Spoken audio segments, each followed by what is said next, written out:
Alabama clearly the favorite. It's really amazing. They lost 10 players in the first 3 rounds of the NFL draft, 2 wide receivers in the top 15, yet their wide receiving core might be just as loaded with Waddle and Smith, and this team might be better than last year if the quarterback position works out with either Mac Jones or the super talented dual threat freshman Bryce Young. Half their team was so young and so hurt last year. But one time there was half the starters were true freshmen. You get Dylan Moses back. There's coordinator continuity for the first time in a while, which I think will pay off. And this is the season that you want Nick Saban. It's like revenge season. They didn't make the playoffs for the first time in 6 years last year. They won LSU bad. And during all this chaos, that structure that Saban demands, that's what you want in this chaotic season. Maybe the secondary probably is the biggest question mark outside of Surtain.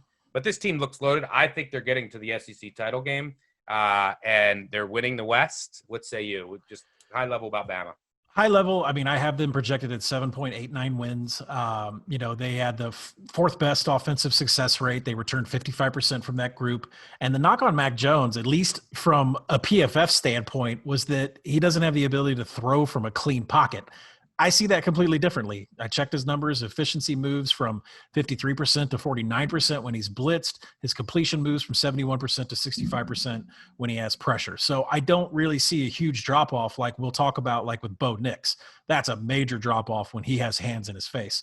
Mac Jones had a 9-to-1 TD to INT ratio with only 5 drops in 2019 after being thrust into the toughest portion of Alabama's schedule. It's not like he came in and played Little Sisters of the Poor. I mean, he came in at the toughest part of the year, and I will say this. If there were Heisman odds out there this year, I probably would have stepped out of the quarterback footprint, what you're supposed to do to bet a Heisman, and I probably would have put money down on Jalen Waddle, because not only what Waddle did on the field offensively, but what he does in special teams is he's a complete game changer.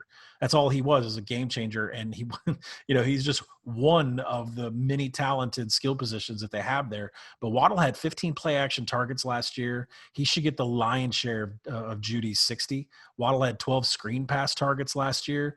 He's just short of Judy's 20. I expect him to get all of Judy's play action and screen pass targets. I really like Alabama, but the problem is the number is at 8.5. I think the under is heavily juiced. I make it 7.89, so I agree with that. But, I mean, this is Alabama. If there's a college football playoff and everybody's going to have one loss, right, because of the season, I don't know. I don't know what number is going to have to be out there before I buy on Alabama, because you're right. They finally have stable names at the coordinator positions. It's not an open door.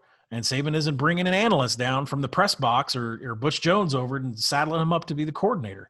So, I think with the continuity within the program and the coaches, that's going to spread down to a defense that at least is healthy right now. They have problems every single year, and they lost their strength and conditioning coach. But, we'll see how that pans out. But right now they're healthy.